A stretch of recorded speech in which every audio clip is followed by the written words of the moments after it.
ತಾಲೂಕಿನ ಚಬ್ಬಿ ಗ್ರಾಮದ ಆರಾಧ್ಯ ದೇವತೆ ಬೇಡಿದವರು ಕೊಡುವ ಶ್ರೀ ಹೊರದುರ್ಗಮ್ಮ ದೇವಿಯ ಜಾತ್ರಾ ಮಹೋತ್ಸವವು ತಾಲೂಕು ಜಿಲ್ಲೆಗಳಿಂದ ಲಕ್ಷಾಂತರ ಭಕ್ತರ ಸಡಗರ ಸಂಭ್ರಮದ ನಡುವೆ ಮಾರ್ಚ್ 10 ಮತ್ತು 11ನೇ ತಾರೀಕು ಅದ್ದೂರಿಯಾಗಿ ಜರುಗಲಿದೆ. ಮಾರ್ಚ್ 10 ಮಂಗಳವಾರದಂದು ಬೆಳಗಿನ ಜಾವ 4 ಗಂಟೆಗೆ ಶ್ರೀ ಹೊರದುರ್ಗಮ್ಮ ದೇವಿಯ ಪ್ರತಿಷ್ಠಾಪನಾ ಕಾರ್ಯಕ್ರಮ ನೆರವೇರಲಿದೆ. ಮಾರ್ಚ್ 11 ಬುಧವಾರ ಬೆಳಗ್ಗೆ 8 ಗಂಟೆಗೆ ದೇವಿಗೆ ಉಡಿ ತುಂಬುವ ಕಾರ್ಯಕ್ರಮ ನಡೆಯಲಿದೆ. ಇದಾದ ನಂತರ ಸಕಲ ವಾದ್ಯಗಳೊಂದಿಗೆ ಎತ್ತುಗಳ ಮೆರವಣಿಗೆ, ಭಕ್ತರ ತೇಡ ನಮಸ್ಕಾರ, ಹರಕೆ ಸಮರ್ಪಣೆ, ಎಡೆ ಕೊಡುವುದು ಹಾಗೂ ಹಣ್ಣುಕಾಯಿಗಳನ್ನು ಸಲ್ಲಿಸುವ ವಿಧಿವಿಧಾನಗಳು ಜರುಗಲಿವೆ. ಇದೇ ದಿನ ಸಾಯಂಕಾಲ 4 ಗಂಟೆಗೆ ಪೋತರಾಜನು ದೇವಿಯ ಸನ್ನಿಧಿಯಲ್ಲಿ ವಿಶೇಷ ಸೇವೆ ಸಲ್ಲಿಸುವನು. ಸಂಜೆ 5ಕ್ಕೆ ದೇವಿಯನ್ನ ಹೊಳೆಗೆ ಕಳುಹಿಸುವ ಮಹೋತ್ಸವ ಸಂಪನ್ನಗೊಳ್ಳುತ್ತದೆ.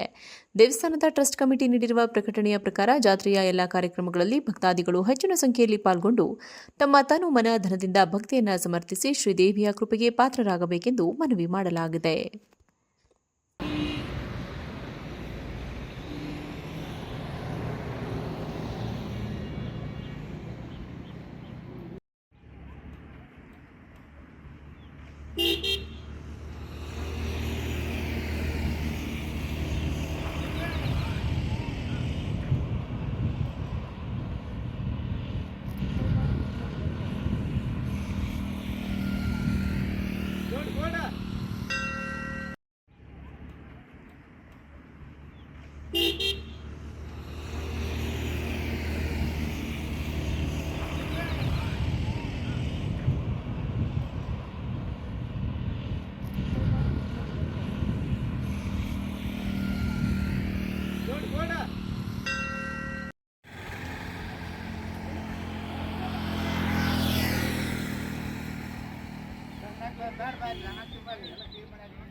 ತಾಲೂಕಿನ ಚಬ್ಬಿ ಗ್ರಾಮದ ಆರಾಧ್ಯ ದೇವತೆ ಬೇಡಿದವರು ಕೊಡುವ ಶ್ರೀ ಹೊರದುರ್ಗಮ್ಮ ದೇವಿಯ ಜಾತ್ರಾ ಮಹೋತ್ಸವವು ತಾಲೂಕು ಜಿಲ್ಲೆಗಳಿಂದ ಲಕ್ಷಾಂತರ ಭಕ್ತರ ಸಡಗರ ಸಂಭ್ರಮದ ನಡುವೆ ಮಾರ್ಚ್ 10 ಮತ್ತು 11ನೇ ತಾರೀಕು ಅದ್ದೂರಿಯಾಗಿ ಜರುಗಲಿದೆ.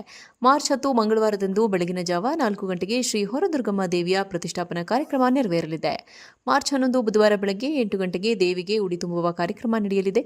ಇದಾದ ನಂತರ ಸಕಲ ವಾದ್ಯಗಳೊಂದಿಗೆ ಎತ್ತುಗಳ ಮೆರವಣಿಗೆ, ಭಕ್ತರ ತೇಡ ನಮಸ್ಕಾರ, ಹರಕೆ ಸಮರ್ಪಣೆ, ಎಡೆ ಕೊಡುವುದು ಹಾಗೂ ಹಣ್ಣುಕಾಯಿಗಳನ್ನು ಸಲ್ಲಿಸುವ ವಿಧಿವಿಧಾನಗಳು ಜರುಗಲಿವೆ. ಇದೇ ದಿನ ಸಾಯಂಕಾಲ 4 ಗಂಟೆಗೆ ಪೋತರಾಜನು ದೇವಿಯ ಸನ್ನಿಧಿಯಲ್ಲಿ ವಿಶೇಷ ಸೇವೆ ಸಲ್ಲಿಸುವನು. ಸಂಜೆ 5ಕ್ಕೆ ದೇವಿಯನ್ನ ಹೊಳೆಗೆ ಕಳುಹಿಸುವ ಮಹೋತ್ಸವ ಸಂಪನ್ನಗೊಳ್ಳುತ್ತದೆ. ದೇವಸ್ಥಾನದ ಟ್ರಸ್ಟ್ ಕಮಿಟಿ ನೀಡಿರುವ ಪ್ರಕಟಣೆಯ ಪ್ರಕಾರ ಜಾತ್ರೆಯ ಎಲ್ಲಾ ಕಾರ್ಯಕ್ರಮಗಳಲ್ಲಿ ಭಕ್ತಾದಿಗಳು ಹೆಚ್ಚಿನ ಸಂಖ್ಯೆಯಲ್ಲಿ ಪಾಲ್ಗೊಂಡು ತಮ್ಮ ತನು ಮನ ಧನದಿಂದ ಭಕ್ತಿಯನ್ನ ಸಮರ್ಪಿಸಿ ಶ್ರೀದೇವಿಯ ಕೃಪೆಗೆ ಪಾತ್ರರಾಗಬೇಕೆಂದು ಮನವಿ ಮಾಡಲಾಗಿದೆ.